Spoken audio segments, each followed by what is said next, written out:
ITERA Friends, selamat datang kembali di Lentera, lebih kenal dekat dengan ITERA. Wah, gimana nih kabarnya? Kali ini kita kembali lagi nih di segmen Lentera, di mana kita bakal bahas macam-macam prodi yang ada di ITERA. Total prodi di ITERA ini ada 37 loh. Wah, banyak kan?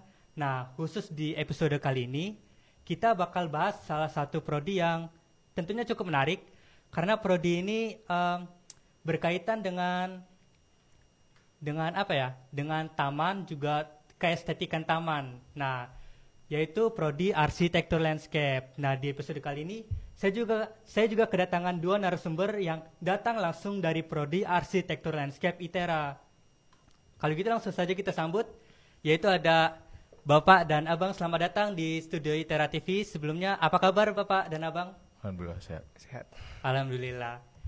Kalau gitu pertama boleh nih perkenalan dulu untuk Bapak dan Abangnya. Oke, perkenalkan, nama saya Martin Mujana, perwakilan dosen dari Prodi Arsitektur Lanskap. Oh iya, untuk Abangnya? Perkenalkan, nama saya Leonardo Margan Senapal, perwakilan dari Himpunan Mahasiswa Arsitektur Lanskap ITERA. Oke, kalau di himpunan sebagai apa nih Bang? Kalau di himpunan sebagai staf biasa sebenarnya, karena ini diminta oleh ketuanya lagi magang di Bapeda, jadi diminta untuk gantiin. Oh gitu, oke, nggak apa-apa. Jadi di sini kita bakal bahas nih, ada apa aja sih di prodi arsitektur landscape itu, dan gimana sih suasana belajar, suasana perkuliahan di arsitektur landscape ITERA. Kalau begitu langsung aja kita masuk ke segmen utama podcast ini. Pasti teman-teman udah penasaran dong, apa sih prodi arsitektur landscape itu? Nah, biar nggak penasaran lagi, kita langsung aja tanya ke bapaknya. Oke Bapak, jadi sebenarnya prodi arsitektur landscape itu apa sih? Kayak banyak juga nih teman-teman yang ngira kalau arsitektur dan arsitektur landscape itu sama. Jadi sebenarnya itu sama atau beda Pak? Oke, pertama memang arsitektur dan arsitektur lanskap itu memang masih di satu rumpun bidang keilmuan yang sama ya.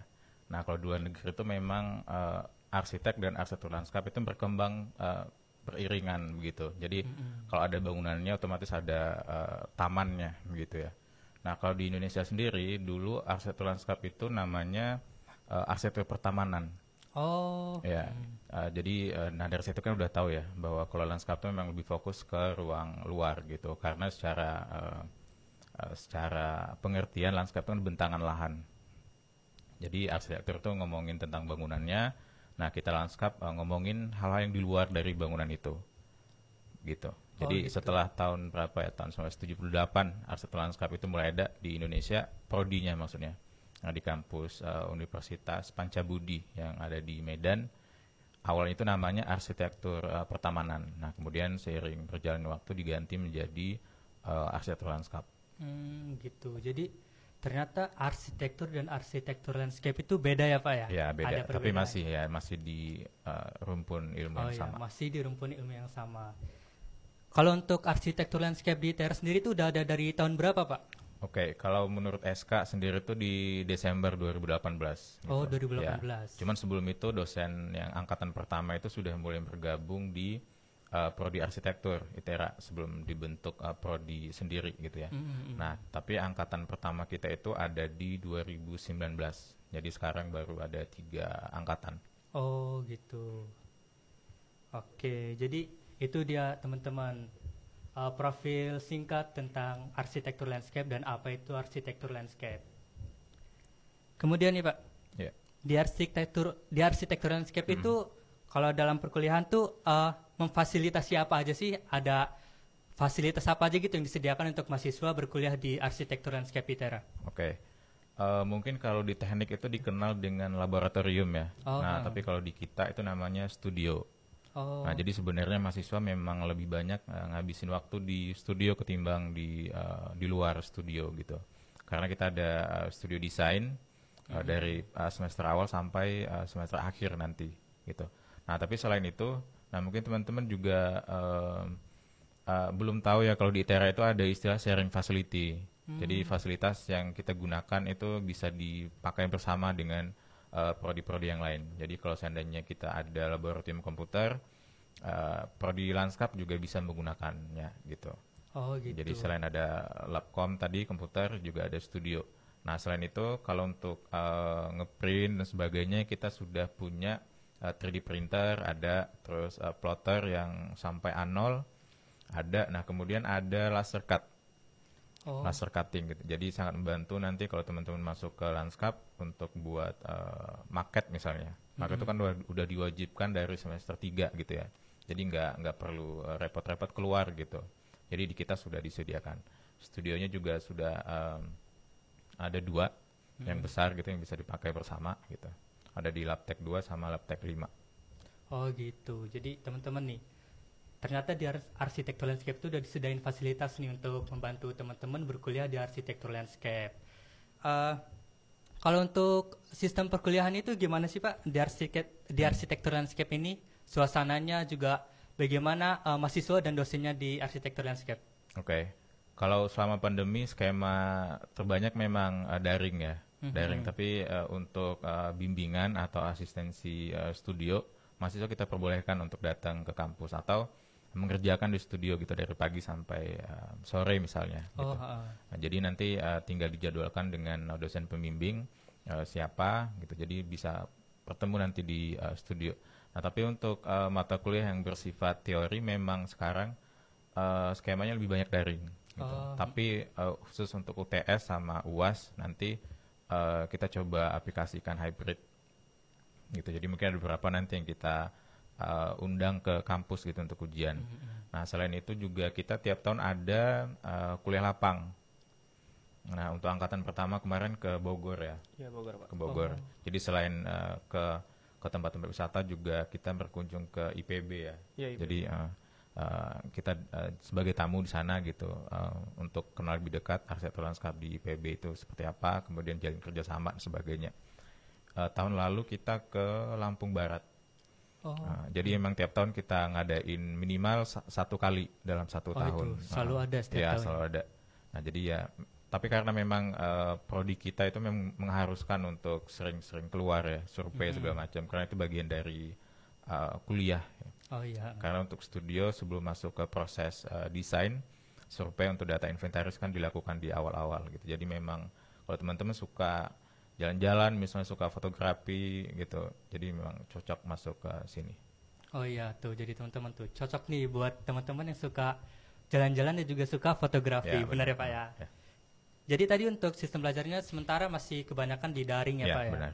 Tapi untuk beberapa kegiatan seperti bimbingan juga UTS kemungkinan bisa secara langsung. Ya, secara langsung. Oke, kalau gitu saya beralih ke Abang nih Bang.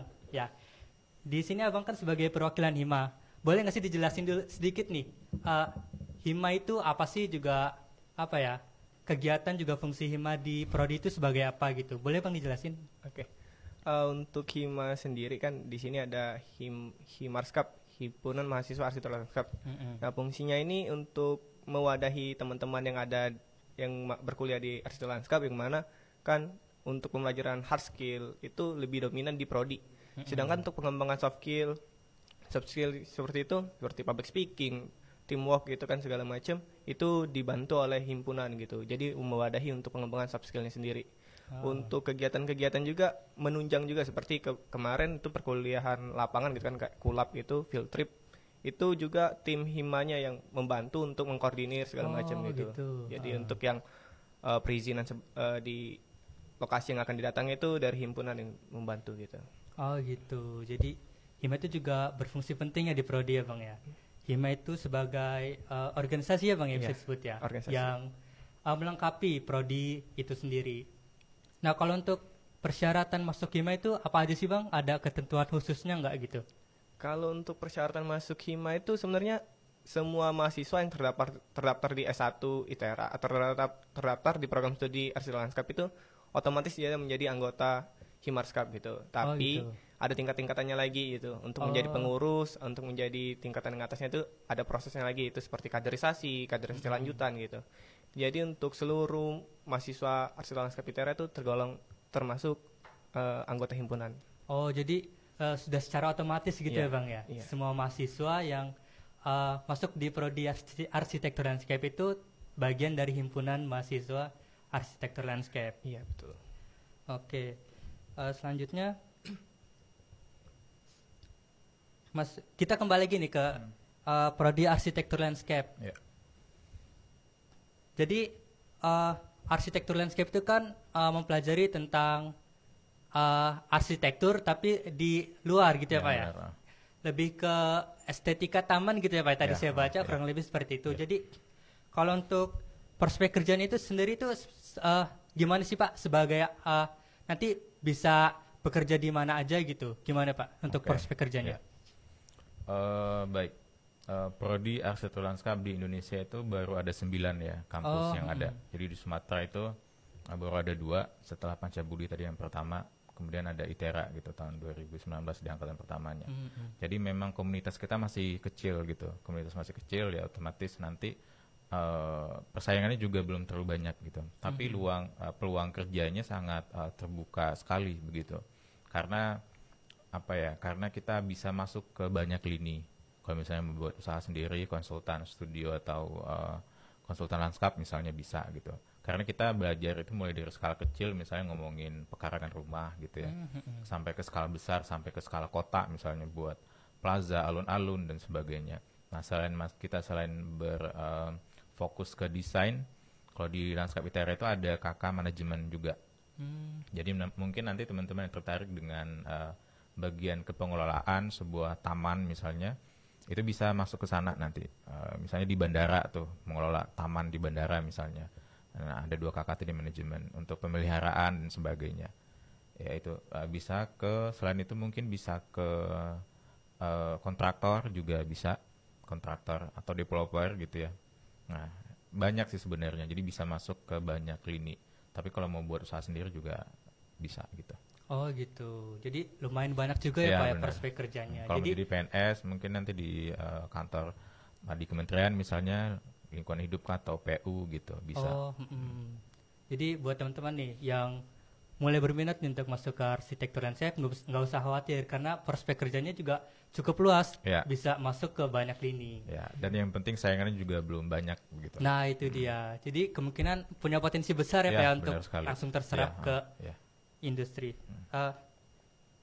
Selanjutnya kalau untuk di arsitektur landscape ITERA ini ada program atau kegiatan apa aja gitu Pak untuk menunjang perkuliahan mahasiswa? Ada apa aja Pak? Ya, pertama tadi ada kuliah lapang tadi ya. Oh iya. Yang kuliah lapang, terus kita ada studi ekskursi juga. Kita berkunjung ke instansi-instansi yang kita ajak kerjasama gitu, seperti ke pemerintahan gitu ya, bagian pertamanan mungkin di sebuah pemerintah kota. Nah kemudian selain itu juga ada dapat bimbingan langsung tadi dari dosen. Kemudian nanti ada webinar yang sering kita buat tiap tahun. Ya, kemudian kalau misalnya ada dialog profesi begitu dari arsitek profesional, nanti mahasiswa akan kita ajak bergabung gitu untuk mendengar pengalaman-pengalaman bekerja sebagai arsitek lanskap profesional. Gitu. Jadi itu ada beberapa program dari arsitektur landscape, juga kegiatan untuk menunjang perkuliahan mahasiswa di arsitektur landscape. Selanjutnya nih, kalau dari arsitektur landscape itu ada nggak sih Pak kayak hal uniknya gitu yang membedakan gitu arsitektur landscape di ITERA khususnya dengan arsitektur landscape di mungkin di universitas lain? Oke. Sebenarnya kalau ngomongin arsitektur lanskap secara umum global begitu ya, jadi ada 2 aliran nih, maksudnya ada 2 aliran. Yang pertama memang aliran desain, yang kedua ada aliran riset, lebih ke penelitian. Nah kalau kita lihat di salah satu kampus di Jawa, IPB misalnya, mereka memang fokus ke riset penelitian gitu. Jadi memang anak-anaknya dikerahin untuk di penelitian tersebut, misalnya meneliti tentang pohon dan sebagainya. Nah kalau di kita itu memang kita fokuskan di perancangan, makanya ada studio desain lanskap 1, 2, 3, 4 dan seterusnya begitu. Nah selain itu juga yang membedakannya adalah kita banyak ada beberapa KK nanti yang akan kita kembangkan begitu. Jadi selain ngomongin estetika sebuah taman tadi, kita juga mitigasi bencana misalnya. Misalnya ada suatu daerah yang berisiko banjir misalnya. apa pencegahan, apa kontribusi kita di situ, apakah membuat kolam retensi atau kolam detensi misalnya. Terus mitigasi tsunami misalnya di pesisir, kita ada KK itu nanti, dan ada mata kuliah di arsitektur lanskap pesisir. Jadi bagaimana mencegah supaya gelombang tsunami tidak terlalu terlalu kuat gitu pada saat nyampe di daratan gitu. Jadi bagaimana pencegahannya, longsor begitu dan sebagainya, gunung berapi bagaimana ininya dimitigasi. Selain itu ada pariwisata nanti. Jadi ngembangin. Nah, kemarin pada saat kita workshop kurikulum itu ada beberapa pemerintah daerah yang kita undang begitu. Jadi untuk pembuatan desa wisata dan sebagainya. Nah, di situ di ITERA nanti kita lanskap ITERA nanti kita belajar. Jadi nggak hanya cuman ngomongin taman gitu ya. Taman itu kan kalau yang publik itu non profit ya. Nah ini untuk pariwisata gimana caranya supaya menghasilkan duit gitu. Nah, jadi banyak sebenarnya. Jadi mulai dari skala kecil sampai skala besar akan kita omongin di lanskap ITERA.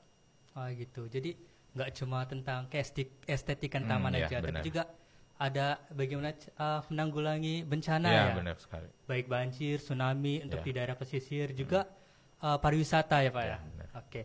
Kalau untuk suasana kuliah nih, mungkin dari Abang nih bisa nih Bang di-sharing bagaimana sih suasana kuliah di arsitektur landscape itu sebagai Abang mahasiswanya?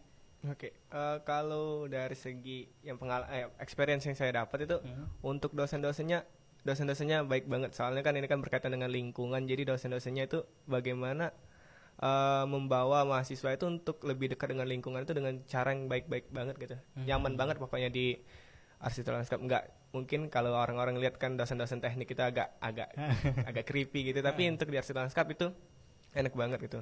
Dan juga untuk kegiatan-kegiatan perkuliahannya itu yang paling enak tadi field trip, jalan-jalan. Iya benar sih. Jadi setiap tahun itu ada jalan-jalan, ada kuliah lapangan yang mana kita studi sambil jalan-jalan, yang mana itu menambah wawasan kita juga kan untuk pengembangan dari desain-desain yang akan kita rencanakan seperti itu. Dan juga untuk di studionya juga itu enak juga karena studio itu mempelajari tentang dari mulai kita inventaris, mengambil data dan merubah data itu menjadi suatu rancangan atau desain yang akan kita aplikasikan sebuah tapak gitu. Itu juga enak. Untuk pembelajaran itu karena berkaitan dengan lingkungan itu jadi banyak banget, seperti kita belajar juga hidrologi, klimatologi, kayak avatar gitu jadinya gitu. Mungkin itu sih kalau pengalaman yang saya rasakan gitu. Wah gitu. Ternyata cukup menarik juga nih ya teman-teman. Mungkin buat teman-teman yang udah mulai tertarik nih untuk masuk ke arsitektur landscape, udah mulai bisa membayangkan lah gimana gitu suasana perkuliahan di arsitektur landscape ITERA. Dan tentunya seru ya Bang ya. Karena banget. Kita ada field trip ya, jalan-jalan yang sebenarnya nggak cuma jalan-jalan tapi juga sambil belajar. Oke, di sini kita ada beberapa trivia nih, Bang dan Bapak. Ada beberapa fakta atau mitos yang beredar nih di teman-teman sekalian. Jadi ada beberapa nih. Yang pertama, fakta atau mitos, benar nggak sih kalau lulusan arsitektur landscape itu nantinya jadi tukang kebun? Gimana tuh Bapak dan Bapak tanggapannya? Kayaknya bisa fakta, bisa mitos ya. Bisa fakta. Tapi memang minimal ya kalau nggak ada pekerjaan jadi tukang kebun. Gitu. Minimal ya. Tapi ya seperti yang saya bilang tadi, karena cakupan kita luas ya, jadi nggak usah khawatir gitu dengan masa depan istilahnya. Karena banyak juga yang orang ngambil sebuah prodi itu kan ngelihat bukan minatnya dia, tapi ngelihat nanti ngasilin duit banyak nggak sih, seperti itu. Nah di landscape itu memang selain komunitas kita juga masih kecil ya, karena masih baru ada 9 prodi tadi, juga peluang kerjanya banyak sekali gitu. Misalnya di kontraktor, jadi nggak harus lulusan teknik sipil gitu, karena dari arsitektur juga bisa masuk, lanskap bisa masuk, teknik lain juga bisa masuk, elektro dan sebagainya. Di developer juga gitu, pengembang misalnya bisa masuk begitu. Tapi ya minimal ya jadi tukang kebun gitu. paling enggak ngurusin rumah sendiri gitu ya, supaya lebih cakep gitu. Jadi itu bisa dibilang sedikit fakta ya. Benar. Jadi walaupun jadi tukang kebun, minimal itu emang prospek dari arsitektur landscape memang di bidang itu gitu ya Pak ya. Nah untuk yang selanjutnya nih, fakta atau mitos kalau ini pertanyaan nih. Benar nggak sih kalau mahasiswa arsitektur landscape itu harus bisa gambar, Pak? Itu gimana, Pak? Mungkin Margen mau. Boleh. Itu masuknya sih fakta gitu. Tapi fakta. Untuk mendesain itu kan kita semua kan tahu latar belakang orang-orang itu ada yang bisa desain atau tidak gitu kan. Jadi di perkuliahan nanti itu diajarkan ada teknik presentasi yang mana itu dasar-dasar gambar untuk lanjutannya nanti ke studio gitu. Jadi untuk fakta atau tidaknya itu fakta, tapi bisa dipelajari gitu, bukan hal yang harus ditakuti gitu. Oh gitu. Ya, mungkin yang perlu mungkin yang perlu diingat itu adalah bahwa gambar yang kita buat di prodi kita itu beda dengan mungkin yang murni seni begitu ya. Jadi kalau seandainya teman-teman yang nggak hobi gambar atau yang nggak bisa, paling tidak disenengi gitu. Nanti kan bisa sambil belajar di sini. Karena sekarang kalau tidak bisa manual ya bisa dikuatin di digital gitu. Karena untuk studio lanjut itu nanti kita menggunakan beberapa software, misalnya untuk AutoCAD gitu, untuk penggambaran 2 dimensi. Karena ini kan gambar teknik ya, jadi bukan murni khayalan gitu. Jadi kalau misalnya nggak bisa yang gambar-gambar abstrak ya di sini nggak dipakai begitu. Tapi banyak beberapa mahasiswa yang memang sebelum masuk ke prodi lanskap itu memang sudah ada beberapa yang jago banget gitu buat sketsa segala macam gitu. Tapi ya ada beberapa yang tidak juga gitu. Tapi ya berhasil bertahan begitu di prodi lanskap. Gitu. Jadi nggak harus banget bisa gambar ya, karena nanti juga bakal diajarin ya di prodinya. Ya, benar. Paling tidak disenangi. Oh ya benar. Jadi gitu teman-teman. Buat teman-teman nih yang udah mulai tertarik untuk masuk arsitektur landscape tapi merasa kurang nih dalam menggambar, itu nggak usah khawatir karena di prodi arsitektur landscape ini nggak diharuskan untuk bisa gambar, karena nanti juga kita bakal diajari untuk menggambar juga mendesain secara digital apa ya? Ya benar. Oke. Selanjutnya, kalau ini tadi udah dijawab sih, perbedaan arsitektur dan arsitektur landscape itu. Tadi udah dijawab apa ya? Oke, kalau gitu kita lanjut aja.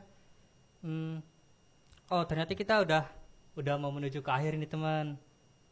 Oke, kalau gitu boleh nggak nih Pak kita dikasih untuk kita buat teman-teman juga yang buat teman-teman khususnya teman-teman yang udah di SMA kelas akhir nih yang punya rencana untuk melanjutkan kuliah di prodi arsitektur landscape, bisa dikasih nggak Pak pesan atau amanat gitu untuk teman-teman sekalian, gimana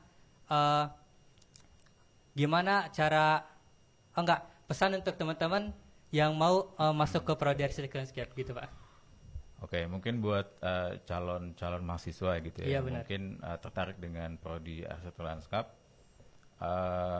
pesannya adalah kalau seandainya kalian memiliki tujuan untuk membentuk sebuah lingkungan yang baik gitu ya, prodi ini cocok buat kalian.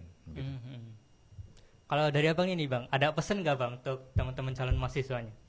Ya kurang lebih sama dengan Pak Martin tadi. Kalau untuk dari segi yang saya rasakan sebagai mahasiswa, yang penting yang harus dipersiapkan atau yang harus dipersiapkan oleh calon mahasiswa itu yang pertama tadi ya harus siap begadang ya, siap begadang karena tugas gambar itu cukup padat kan, banyak yang harus dikerjakan gitu.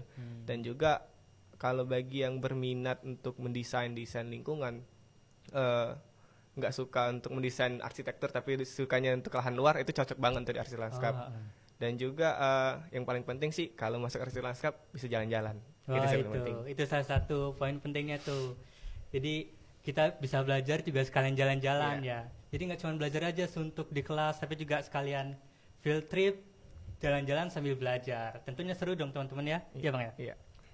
Oke, selanjutnya kalau mau cari tahu lebih lanjut lagi nih tentang arsitektur landscape ITERA itu bisa dikunjungi di mana Pak?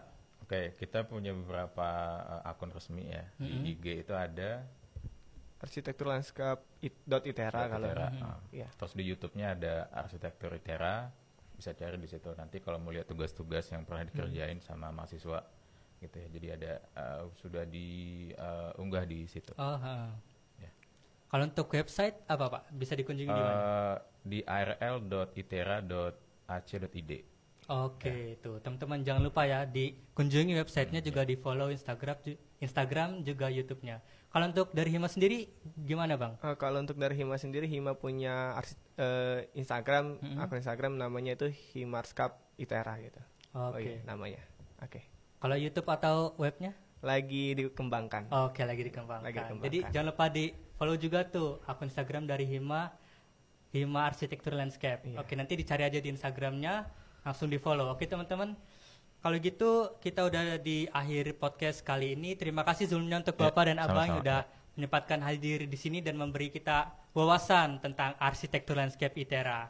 Kalau begitu, buat teman-teman jangan lupa simak terus episode Lentera lainnya. Di episode kali ini saya undur diri dan sampai jumpa. Dadah.